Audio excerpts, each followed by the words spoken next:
CPI-ML के, NCP के राष्ट्रीय यूथ के अध्यक्ष अनुपम जी, जो एक युवा हल्ला बोल सामाजिक संगठन चलाते हैं, जहां कहीं भी उत्तर भारत में भर्ती की प्रक्रिया में जो अनियमितताएं होती हैं, जाति होती है, नौजवान विरोध करना चाहते हैं, तो शायद युवा हल्ला बोल उनकी प्रखर आवाज बनके वहां उनके बीच रहता है। उस संगठन के राष्ट्रीय अध्यक्ष अनुपम जी आए, मैं उनको भी धन्यवाद देता हूं।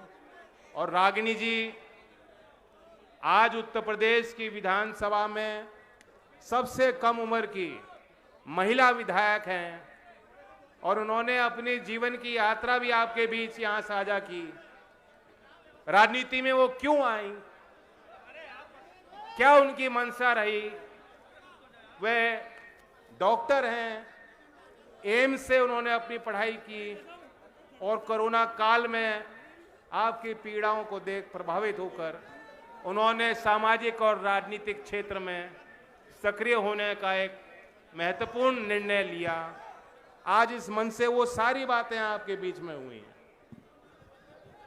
मैं आरजेडी के बिहार से चल के आए यूथ के अध्यक्ष का भी मैं धन्यवाद और अभिवादन करता हूं। मेरठ की धरती के लोग बहुत प्रोग्रेसिव विचार के लोग और नौजवान यहाँ के हैं। देश और दुनिया में हर कोने में आपको मिल जाएंगे। ऐसा कोई काम नहीं जो यहाँ के लोग किसान परिवार में पल रहे नौजवान ना कर रहे हों। यहाँ आपको साइंटिस्ट मिल जाएंगे, बड़े बड़े इंजीनियर, चाहे इसरो में हो, चाहे नासा जैसी संस्था में हो, विश्व प्रसिद्ध संस्थाओं में मेरठ में जन्मे नौजवान काम संभाल रहे हैं, गौरव हासिल कर रहे हैं। खेल के क्षेत्र में अपने किसानी से देश का पालन पोषण कर रहे हैं, देश की सीमाओं पर तैनात हैं। और मेरठ की एक और पहचान है, जब भी कोई सामाजिक आंदोलन होता है, जब देश को आवश्यकता होती है, जब देश की सरकारों की अवहेलना से, गलत निर्णयों से या देश की संसद के सही तरीके से नीतिगत फैसला जब संसद में नहीं पारित होता, उसके विरोध में भी मेरठ के आम जनमानस की बड़ी भूमिका रहती है, बड़ी भागीदारी रहती है। देश ने देखा है, देश ने गवाही दी है। जब 13 महीने किसान आंदोलन चला, देश की सीमाओं पे किसानों को रोका गया। मेरठ के लोगों ने जब फैसला लिया और निर्णय लिया कि बढ़ चढ़कर अब हम और बर्दाश्त नहीं करेंगे, किसान आंदोलन में शामिल होंगे, तब जाके जो है मामला पलटा और सरकार पे दबाव बनाने में मेरठ की जनता, मेरठ के किसान, मेरठ के नौजवान कारगर और प्रभावी साबित हुए। तो मैं लाख बार वंदन करता हूं धरती का।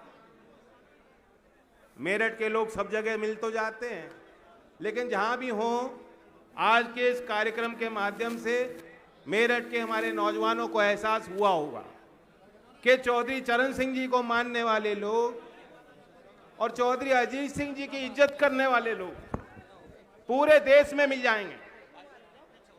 बिहार राज्य का एक विशेष स्थान देश में है।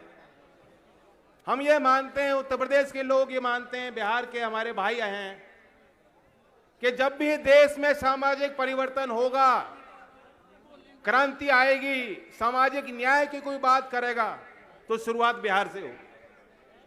और बिहार के सदन के विधायक, उन्होंने यहाँ ओजस्वी भाषण दिया, विचार रखे। तेजस्वी यादव जी के अध्यक्ष जी यहाँ मौजूद हैं। हमने आपने देखा, वे तस्वीरें अभी भी मुझे याद हैं, पिछले विधानसभा चुनाव में किस तरह से भाग भाग के रोजगार को एक मुद्दा, राजनीतिक मुद्दा बना करके एक सभा से भाग के आते थे, भाग के जाते थे, हेलीकॉप्टर से दूसरी सभा में जाके प्रचार करते थे। माननीय तेजस्वी यादव ने यह साबित किया कि आज ये देश का नौजवान और कुछ नहीं चाहता। वे अपने भविष्य को अपने कंधों के बल, अपने मेहनत के बल अच्छा बनाना चाहता है, संवारना चाहता है, और वो नौकरी देने वाले लोगों को आगे बढ़ाएगा। वे उसके सम्मान की बात करने वाले नेताओं को आगे बढ़ाएगा। वो उसके भागीदारी दिलाने वाले नेताओं को आगे बढ़ाएगा। तो बिहार ने वो करके दिखाया और आने वाले 2024 में भी हमें उम्मीदें हैं। जो इंडिया घटक दल का एक प्रयास है, बिहार में एक एक्सपेरिमेंट जो महागठबंधन के माध्यम से हुआ, राजनीतिक विश्लेषण करने वाले लोग ये जानते हैं कि यदि बिहार में महागठबंधन नहीं बनाया होता तो आज शायद देश में इंडिया के अलग अलग कोने से अलग अलग राजनीतिक पार्टियों को एक सूत्र में बांधने का प्रयास आज नहीं हो रहा। इस प्रयास को आगे बढ़ाना है तो मेरठ की जनता की उसमें बड़ी भूमिका होगी। इसलिए हमने युवा संसद का एक कार्यक्रम रखा। मैं चंदन चौहान जी को, सहयोगी हमारे राजीव बालियान जी, छात्र संगठन के अध्यक्ष, और युवा और छात्र पार्टी की इकाई के सभी कार्यकर्ताओं को धन्यवाद देता हूं।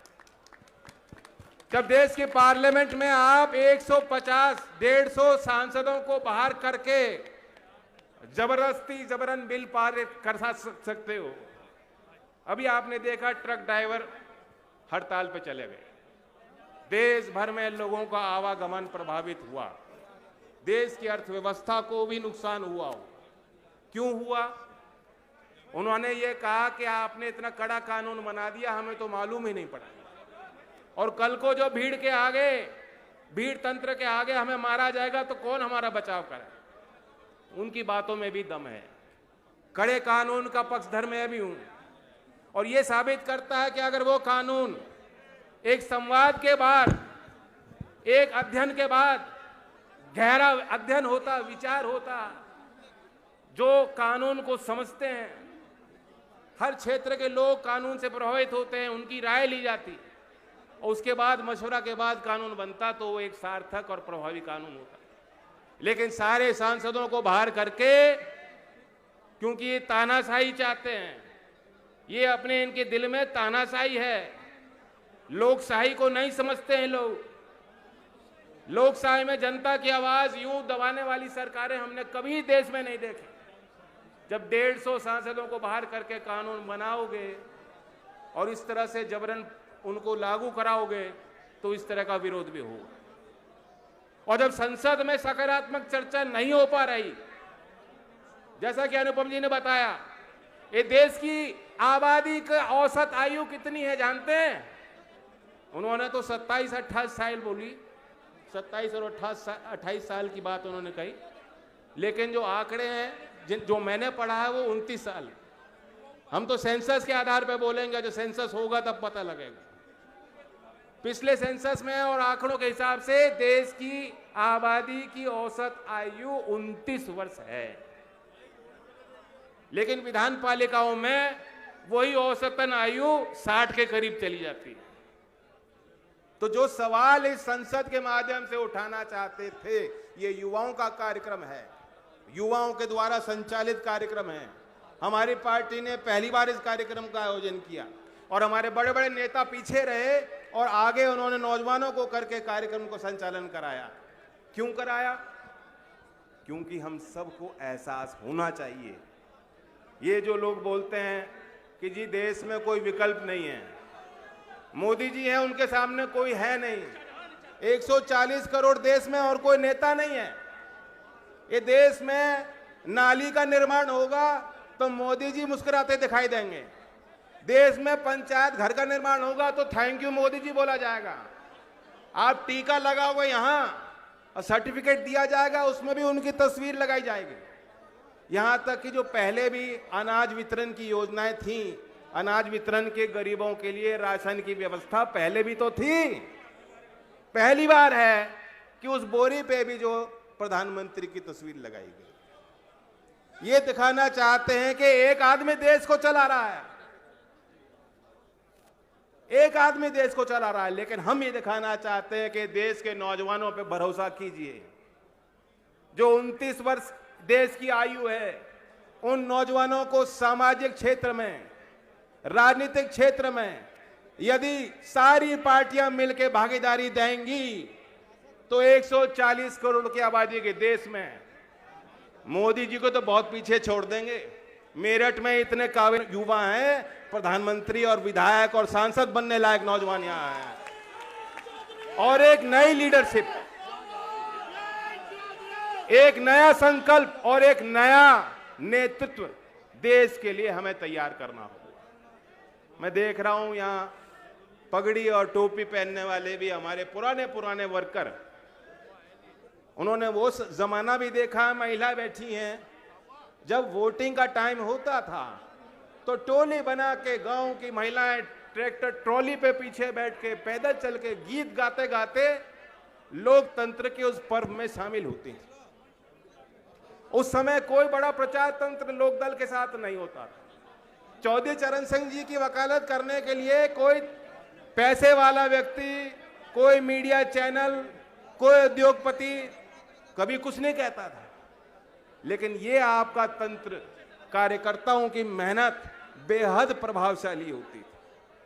तो इसलिए हमारा मुकाबला बड़े ताकतवर लोगों से है। देश भर में आप देख रहे हैं बीजेपी अपने आप को सशक्त कर रही है, वो अपने आप को मजबूत कर रहे हैं। हम तो यहां ठंड में ठिठुर रहे हैं, मोदी जी बीच का आनंद ले रहे हैं। और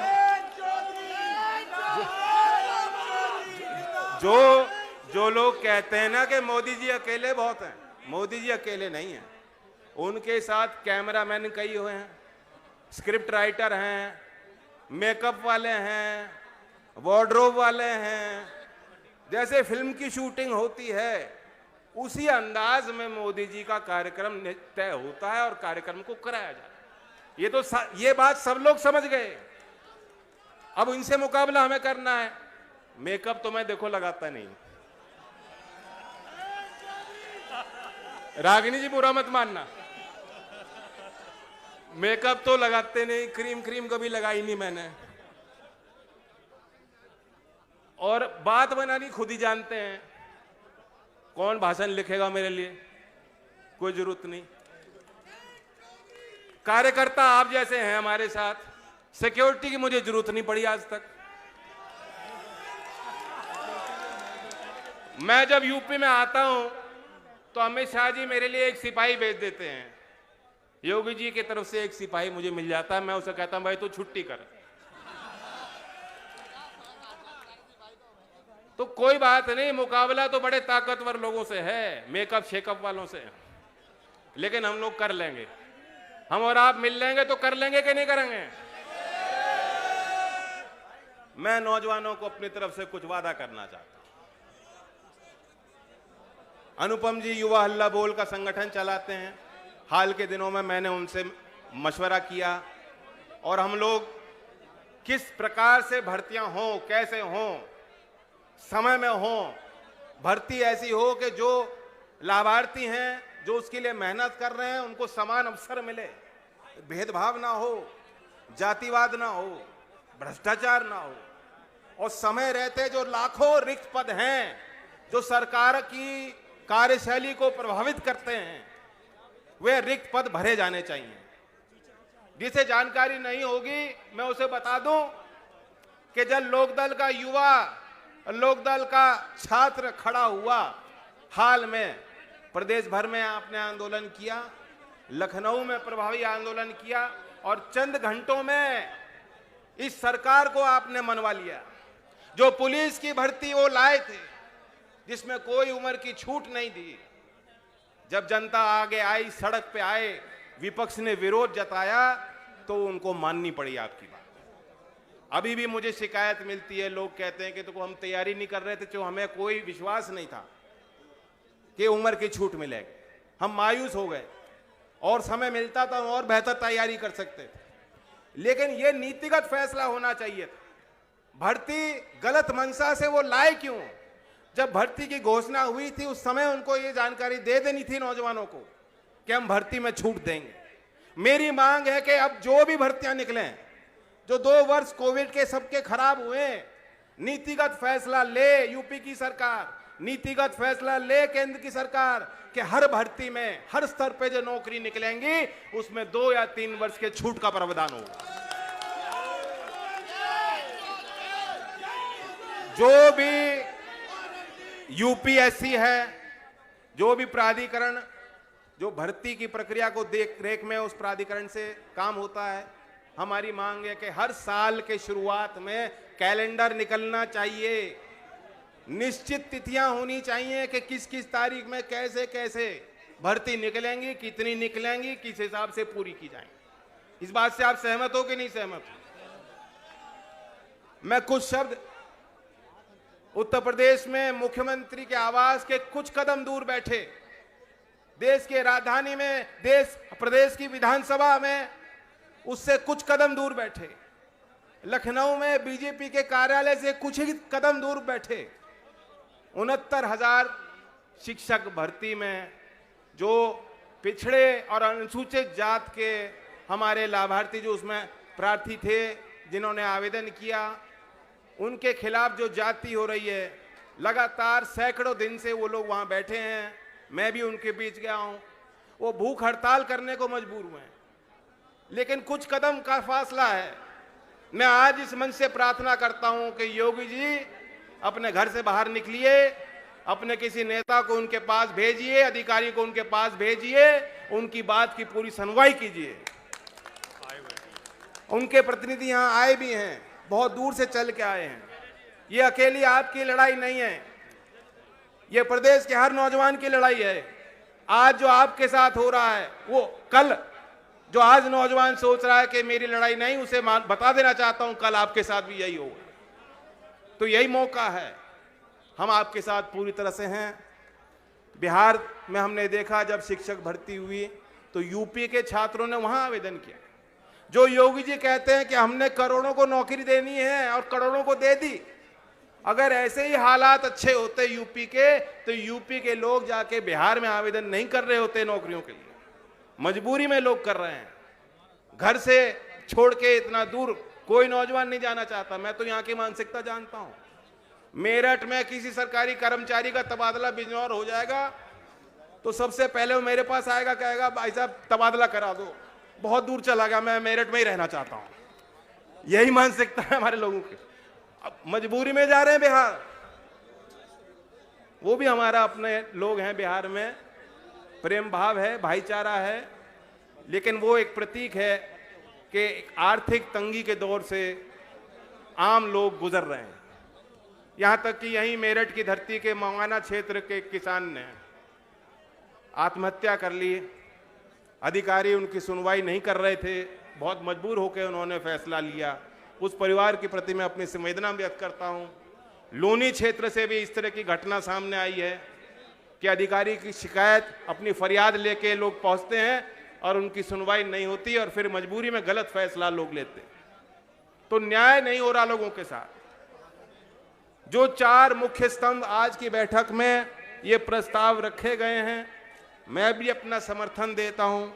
न्याय, स्वतंत्रता, समता और समरसता, ये भारतीय समाज के मूल आधार हैं, ये हमारे संवैधानिक मूल्य हैं।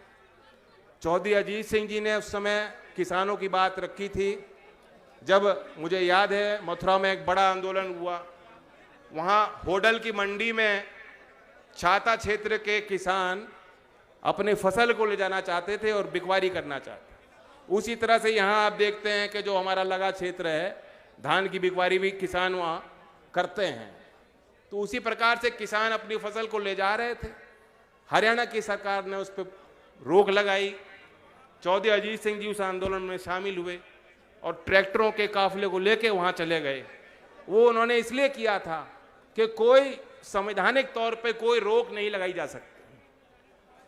आज जो अखंडता की बात करते हैं, 1 नेशन 1 इलेक्शन की बात करते हैं, 1 नेशन 1 मार्केट की बात करते हैं, उस समय उनको याद रखना चाहिए कि चौधरी अजीत सिंह जी ने किसानों को एक राज्य से दूसरे राज्य में अपनी फसल ले जाकर बेचने पर जो प्रतिबंध लगते थे उसे हटाने की बात कही।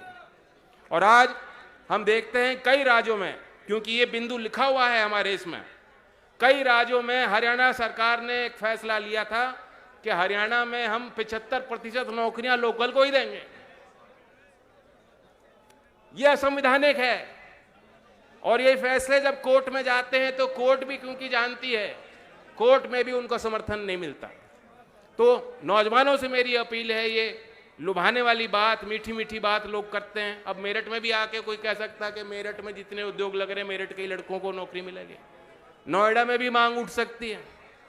लेकिन यूपी का आदमी तो देश भर में है, यूपी का आदमी कितना हरियाणा में जा रहा है। तो यूपी के नौजवानों के साथ भेदभाव हो, मैं इसका पक्षधर कभी नहीं हो सकता, मैं ऐसी ताकतों के साथ कभी खड़ा नहीं हो सकता। और इसलिए हमने बात रखी है स्वतंत्रता की।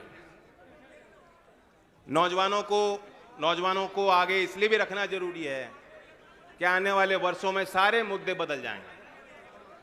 जलवायु परिवर्तन एक ऐसी चीज है जिसे अब कोई इनकार नहीं कर सकता। किसान भी जानते हैं, पहले जिस समय पे बारिश होती थी, जिस समय पे मौसम खुला रहता था, उस अनुमान से अपनी खेती किसान करते थे।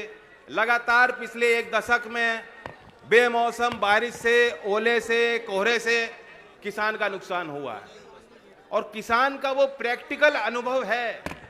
अब किसान ये मानने लगे हैं कि जलवायु परिवर्तन हो रहा है, सरकारों को उसके लिए तैयार होना होगा।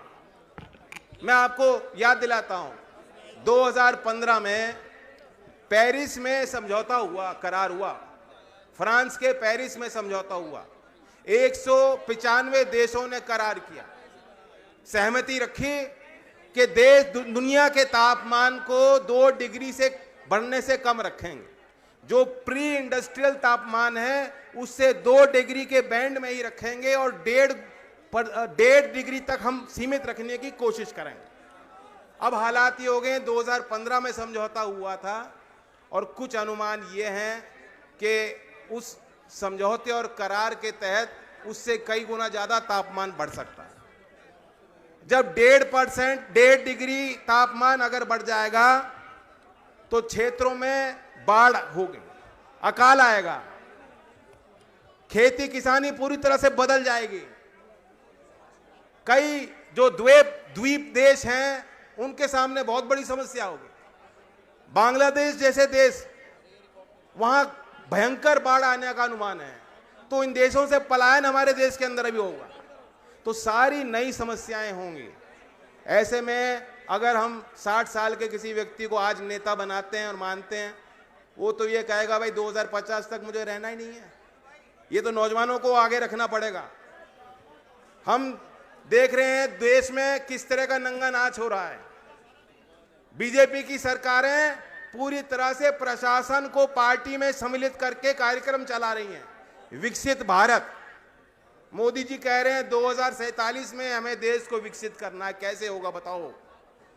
और कुछ नहीं हो रहा। मैं जानता हूं, मेरे तो संपर्क हैं अधिकारियों से भी, मुझे अधिकारियों ने संपर्क करके बताया कि हम जनहित का एक भी काम नहीं करा पा रहे हैं। हम अपने जो सरकारी काम हैं उनकी समीक्षा नहीं कर पा रहे हैं, निरंतर दौड़ में हैं। अब फलाना प्रभारी मंत्री आ रहा है, अब बीजेपी का विधायक है, अब उसकी मीटिंग करानी है, अधिकारियों की मीटिंग करानी है। वो कह रहे हैं हम कब देखें विकास कार्य। हमें तो बाउंसर की तरह यूज किया जा रहा है कि बीजेपी की मीटिंग में बाउंसर की तरह एसएसपी को और डीएम को खड़ा कर दिया जाता है।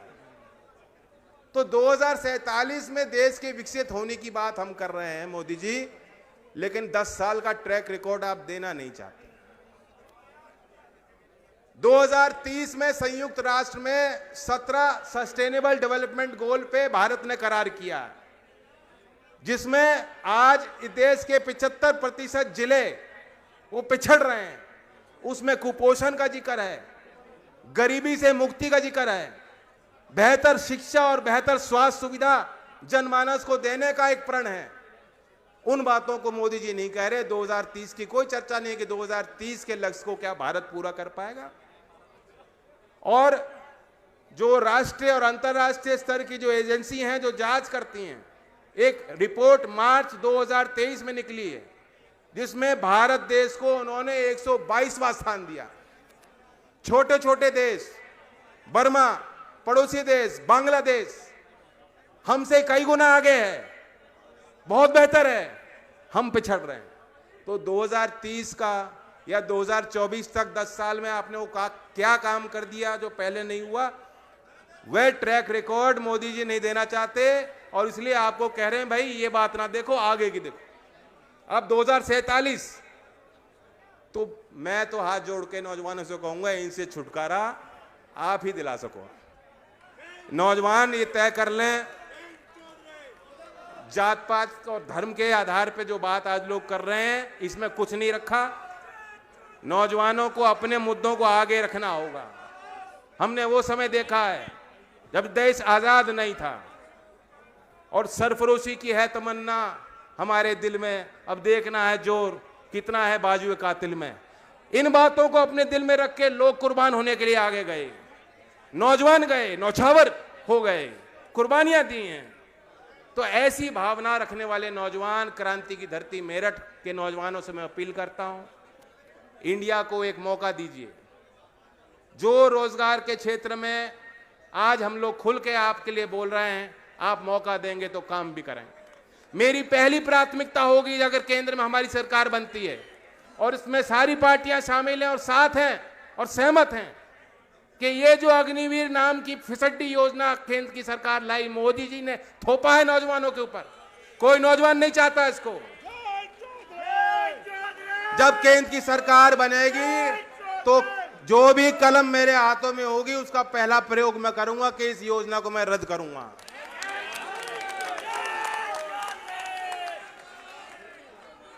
और नौजवानों को सम्मान दिलाने के लिए, राजनीतिक भागीदारी देने के लिए भी मैंने संसद में कानून का प्रस्ताव रखा है।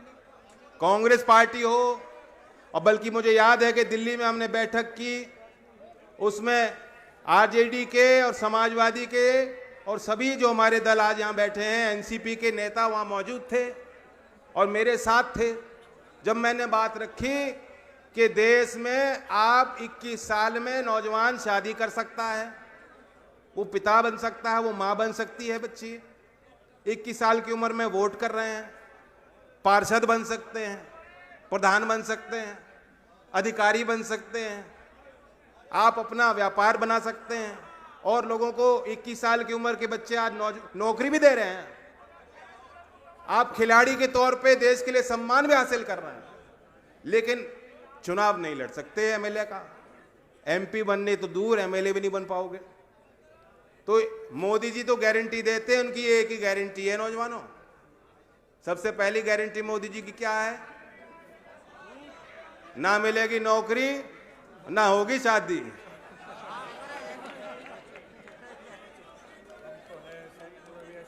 और मेरी गारंटी ये है कि मेरा प्रयत्न रहेगा, मैं जानता हूं कि अगले 5 साल में जरूर होगा कि आज जो 25 साल की उम्र की है, प्रावधान 25 साल का है, वो घटेगा।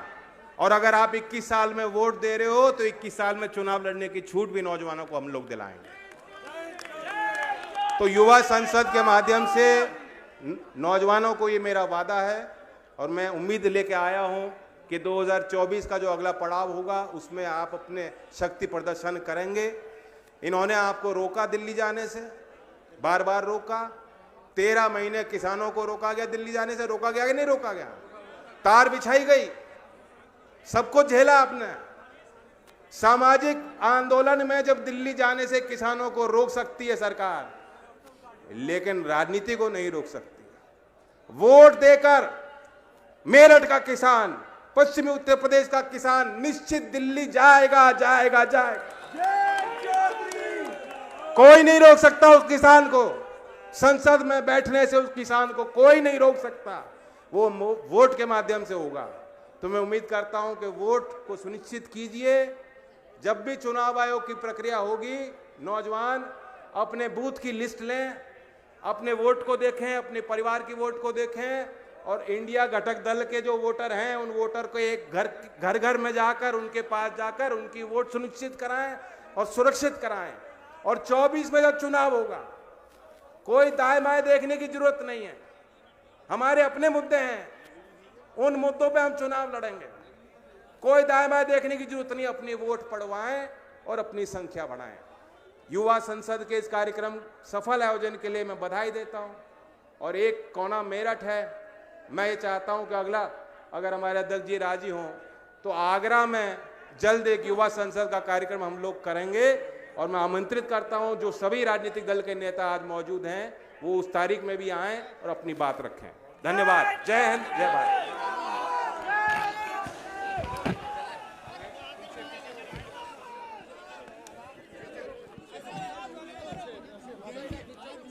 जय चौधरी।